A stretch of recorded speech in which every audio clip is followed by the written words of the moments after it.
करते हुए। और ये सूरत से शक्ति कपूर दिखने वाले अब तू बोलेगा, अब तू असदुद्दीन अवैसी साहब के खिलाफ बोलेगा। वक्फ बोर्ड के जमीनों पे जीने वाले शक्ति कपूर, हमारी औकाती जायदादों पे अपने घर को, अपनी औलाद की परवरिश करने वाले हमका बोलेगा। तेरी हैसियत, तेरी औकात मेरे सदर के जूती बराबर नहीं है। तो हमें बोलेगा, मेरा भाई यहाँ पर ठहर कर ये कह सकता हूँ, मेरा सदर मरते मुजाहिद है, मेरा सदर अपनी खौफ में मरना जानता है, मेरा सदर आपके ऊपर निछावर करना जानता है। तो क्या तू अपने स्टेज पे ठहरते हुए कह सकता है कि तेरा सदर मुसलमानों पे बढ़ सकता है? है तेरे में हिम्मत बोलने की?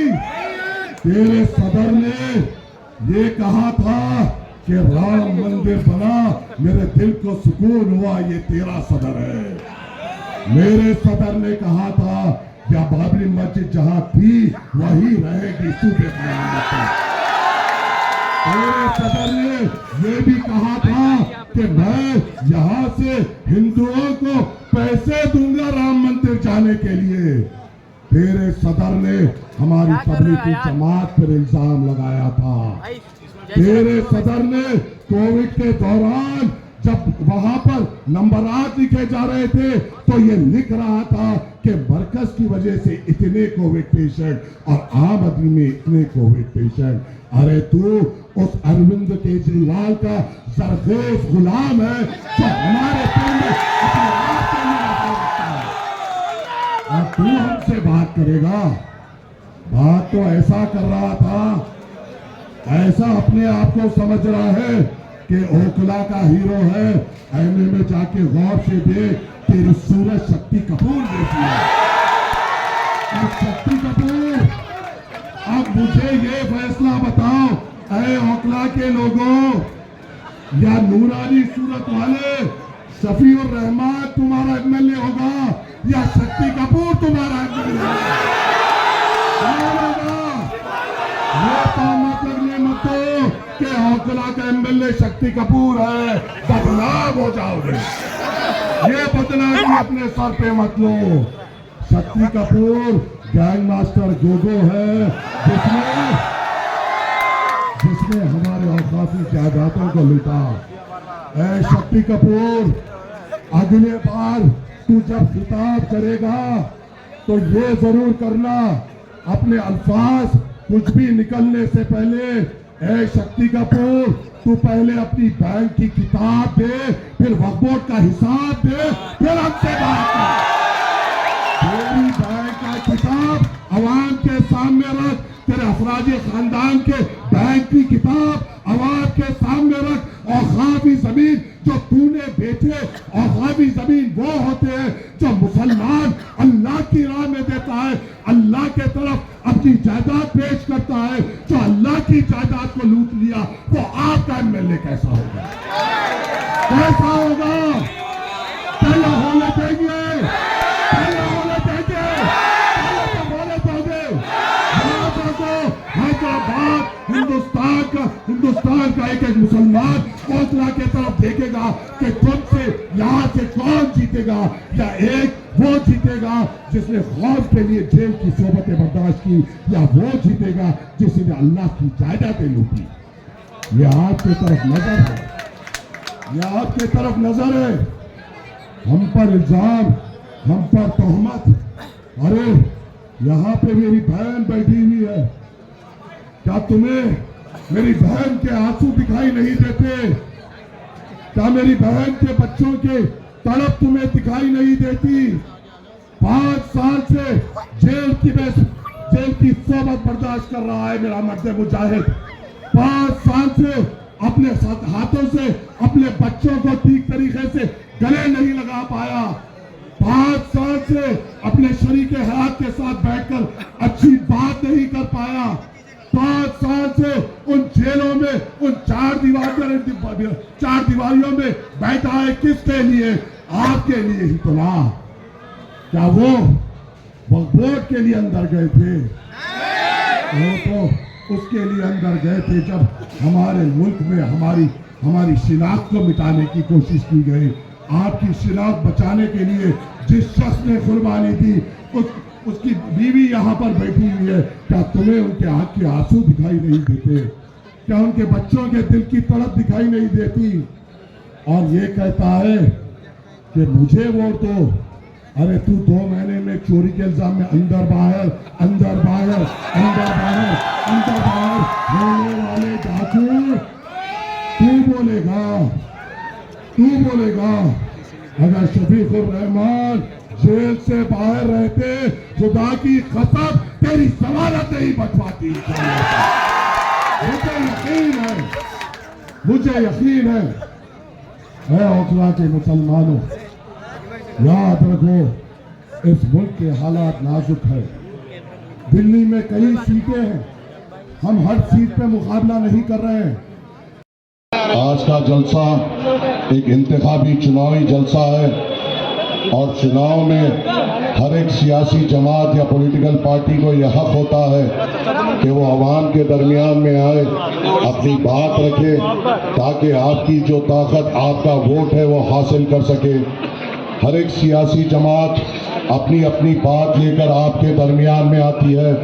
हर एक सियासी जमात कभी भी ऐसा स्टेज सजाती है तो हथेली में जन्नत बताती है, हमारे कदमों में तारे तोड़ने की बात करती है।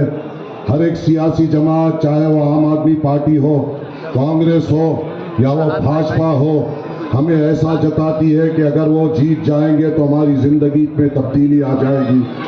ये हमेशा हर चुनाव में हमारे सामने ऐसा पेश करती है कि अगर ये जीत जाएंगे तो हमारे तमाम बेरोजगार नौजवानों को रोजगार लग जाएगा।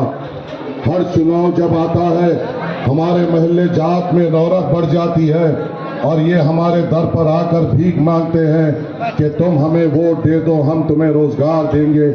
तुम हमें वोट दे दो, हम तुम्हारे महल्ले जात को अच्छा कर देंगे। तुम हमें वोट दे दो, हम तुम्हारे महल्लों में अच्छे अस्पताल खुलाएंगे। तुम हमें वोट दे दो, हम तुम्हें हमारे बच्चों के लिए अच्छे स्कूल देंगे। मगर जब इंतखाबात खत्म होते हैं और खासकर मुसलमान इलाकों में फिर नजर नहीं आते। हमारे महल्ले जात वैसे की वैसे 5 साल में वैसे ही पड़े रहते हैं। हमारे बेरोजगार नौजवान 5 साल तक फिर चुनाव आए तक बेरोजगार रहते हैं। हमारे बुजुर्गों के लिए हमारे महल्ले जात में कोई अच्छे से अच्छे अस्पताल नहीं दिए जाते। हमारे बच्चों की अच्छी तालीम के लिए हमें अच्छे स्कूली इदारे नहीं दिए जाते। मगर फिर जब 5 साल के बाद चुनाव आता है, वही भीख मांगते हुए, वही हाथ में भीख का कटोरा लेते हुए हमारे घरों पर आते हैं कि आप हमें वोट दे दीजिए। ये लोग कौन है? सालों से मैं यहाँ पर एक बात कहता हूँ। मेरे बुजुर्गों, मैं आपसे शुरू करता हूँ, आपके सामने बात रखते हुए आगे बढ़ता हूँ और फिर मैं बताता हूँ मजलिस हमारे लिए जरूरी क्यों है। मैं यहाँ पे बहसत एक नौजवान ठहरे हुआ हूँ। ऐ मेरे बुजुर्गों, ऐ मेरे इज्जतदार बुजुर्गों, तो मुझे ये तो बता दो, क्या हमने कभी फिरका परस्ती का साथ दिया? चाहे वो आपका आज जो मेरे बुजुर्ग है, चाहे वो आपका बचपना हो या आपकी जवानी हो, जब आपके भी बुजुर्ग मौजूद थे, हमेशा हमने सेकुलर जमातों को ताकत दी।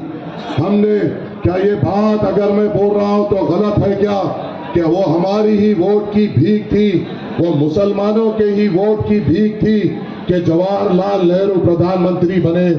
क्या ये बात गलत नहीं है मेरे बुजुर्गों कि वो मुसलमानों के वोट की ही भीख थी कि उनकी बेटी इंदिरा गांधी इस मुल्क की प्रधानमंत्री बनी? क्या मेरे बुजुर्गों, क्या ये बात सही नहीं है कि वो मुसलमानों के वोट की ही भीख थी कि उनका बेटा राजीव गांधी प्रधानमंत्री बना? क्या मैं ठहर कर गलत बोल रहा हूँ कि वो मुसलमानों के वोट की ही भीख थी कि पीवी नरसिम्हा राव हो, एचडी देवगौड़ा हो, आईके गुजराल हो या मनमोहन सिंह हो, सबको प्रधानमंत्री बनाने में मुसलमानों में आगे बढ़ चढ़कर इनको ताउन किया और इनको प्रधानमंत्री की कुर्सी पे बना बिठाया। मुसलमानों ने अपने वोटों की भीख से कई मुख्यमंत्री बनाए। आज का भी जो मुख्यमंत्री बने बैठे हुआ है वो मुसलमानों की भीख की देन है कि वो आज दिल्ली रियासत का मुख्यमंत्री बने हुआ है। क्या मैं गलत कह रहा हूं? नशीब पे तशरीफ फरमा इज्जत माब आली जनाब इम्तियाज जलील साहब, सदर कुल्लन मजलिस इत्तेहादुल मुस्लिमीन रियासत महाराष्ट्र, मेरी बहन नूरीन फातिमा साहिबा, महमूद भाई साहब, दिल्ली रियासत के सदर शहीद जामाई साहब, मोहम्मद आरिफ सैफी साहब, रफत खान साहब, मोहसिन खान साहब, जाहिद उमर साहब, हैदर अली साहब, मोहम्मद रफ़ी साहब, सफूरा मैडम, अशरफी साहब, तनवीर अहमद साहब, इसरार साहब, दीगर है कि आपकी वोटों के भीख से जवाहरलाल नेहरू से लेकर अब तक तमाम सेकुलर जमातों के प्रधानमंत्री बने। आपके वोटों की भीख से कई सेकुलर जमातों के मुख्यमंत्री बने। उनकी जिंदगी तब्दील हो गई, उनके बच्चों का मुस्तकबिल बदल गया। हमारे महल्ले जात क्यों नहीं बदले? हमारे महल्ले जात वहीं के वहीं क्यों रहे? हमारे वोटों से